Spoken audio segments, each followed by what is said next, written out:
Just first like to say thank you for coming here, and my name is Puya, so I'm a student drama, and I come from Iran, not Iraq.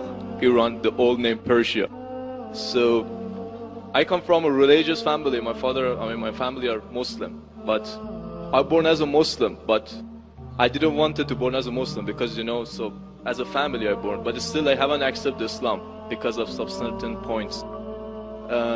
My main question was about the time, like ancient time, back to the 1,000 years ago, when the time the Islam come to my country and we became a Muslim.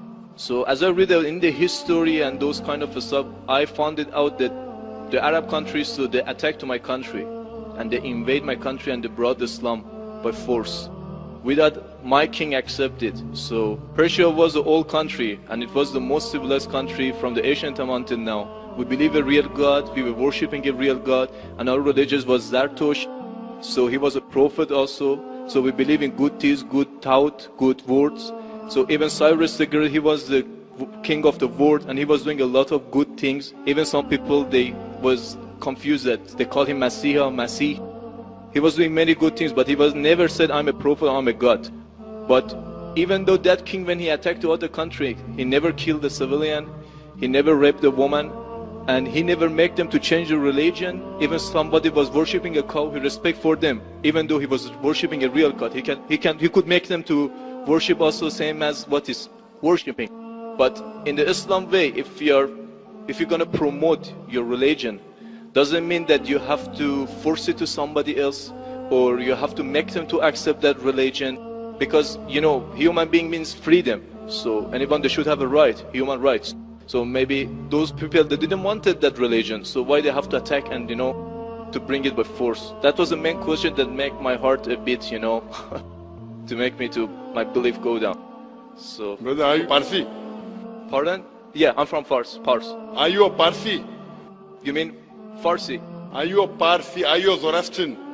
No, I'm not following any religion. You don't belong to any religion. I don't believe. But you said your parents were?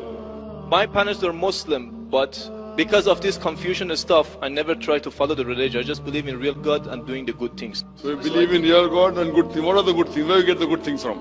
Good things like I don't harm the others. Whatever I'm doing, not try to harm the others. That's the first thing. As much as you can do the good things, even helping the others, and believe in the real God, not worshipping a stone or leaf or whatever. And I believe God is single. So, but I didn't. So you have your own philosophy.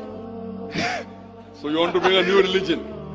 I'm not gonna make any religion. I'm just following my brain, because as I know, God gave us a brain. So I didn't make my mind busy by following the books. I always, when I was 10 years old, was just thinking until now even. So I tried to follow thinking, he's saying God as long as not a stone. Who told you stone is not a God? Anyway, I'll answer your basic question.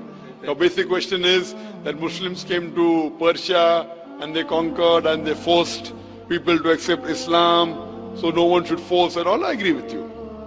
Point to be noted is that today the media promotes that Islam was spread by the sword. I am aware that there are certain black sheep in the Muslim community and there are certain Muslim rulers who did wrong things.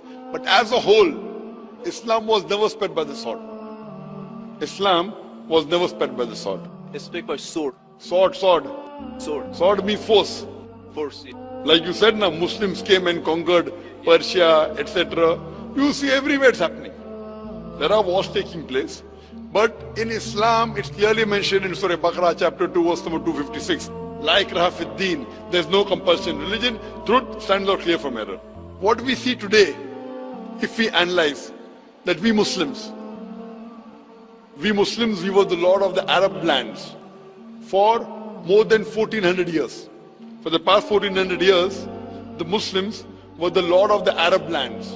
For a few years the Britishers came, for a few years the French came, but overall the Muslims were the rulers of the Arab land. Yet today, there are more than 9 million Christians who are Coptic Christians. That means they are Christians since generation. If the Muslims wanted, they could have forced each and every non-Muslim to accept Islam at the point of the sword in the Arab land. These more than 9 million Coptic Christians they are giving shahada, they are bearing witness that Islam was dispelled by the sword. We Muslims, we ruled India for more than 1,000 years. We ruled India for more than 1,000 years. If we wanted, we could have forced every non-Muslim Indian to accept Islam as the point of the sword. Today, more than 80% of the Indians are non-Muslims. These more than 80% non-Muslim Indians, they are giving shahada, they are bearing witness that Islam was dispelled by the sword. Which Muslim army has come to Indonesia? Indonesia today has the largest number of Muslims in any country, more than 200 million Muslims. In Malaysia, more than 55% of the citizens of Malaysia are Muslim. I am asking you, which Muslim army came to Malaysia? Your country, which Muslim army came? Which Muslim army went to the east coast of Africa? It was the business, it was the traders. When they came here, people accepted this religion. It is the media hype which talks about Islam was spread by the sword. Yes, there were a few people. There were a few black sheep of the Muslim community. Brother, you asked the question, you're listening or you're raising the hand? Okay, sure. You asked the question, you gave the background, I listened to it, and now you want to raise your hand. I have not completed my answer. Okay, sure. Continue. If you ask the question, you should think. Because if you're thinking something, I'm a doctor. If you're thinking, that means you won't hear my answer. If I ask you to repeat, you won't be able to repeat 25%. So when you listen, you should give attention.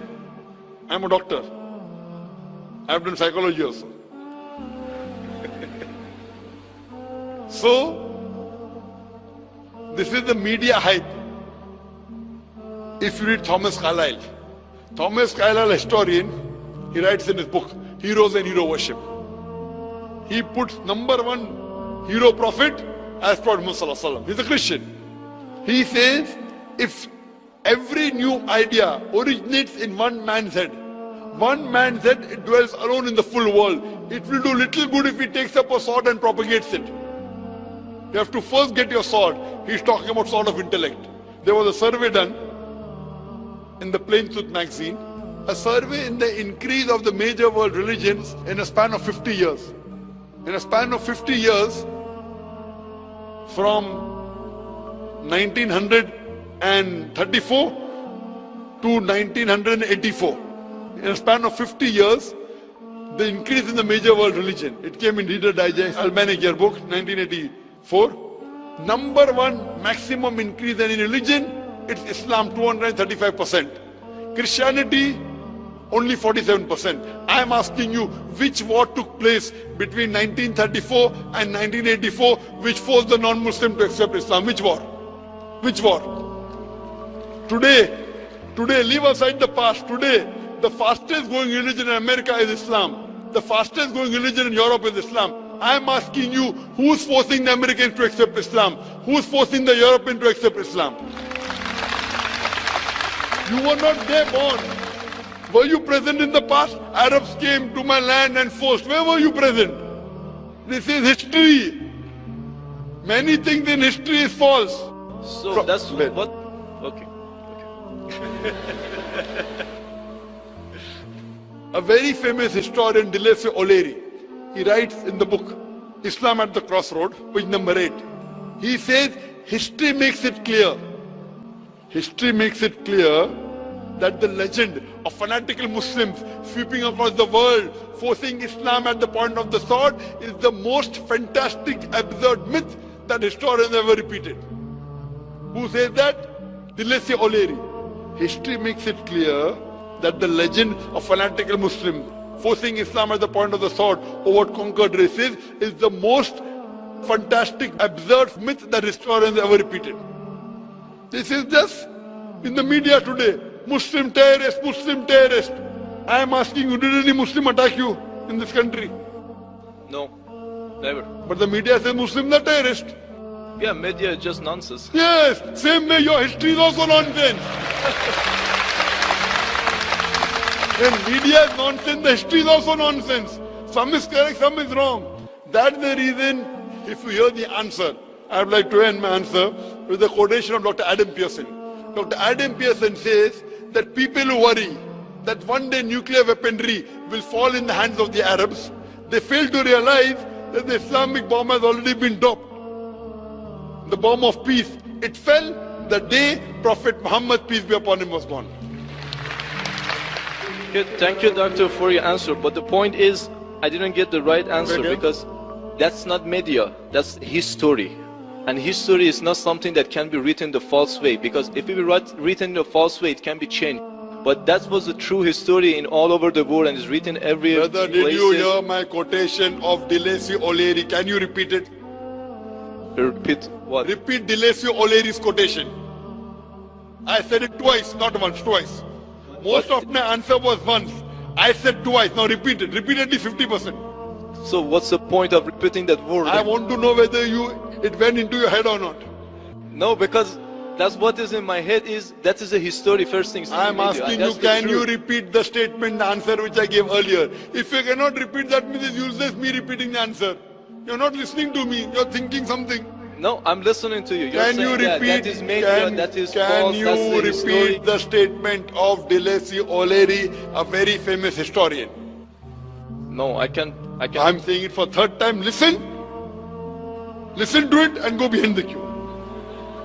Deleuze O'Leary says that history makes it clear the legend of fanatical Muslims forcing Islam at the point of the sword over conquered races is the most fantastic, absurd myth that historians have ever repeated.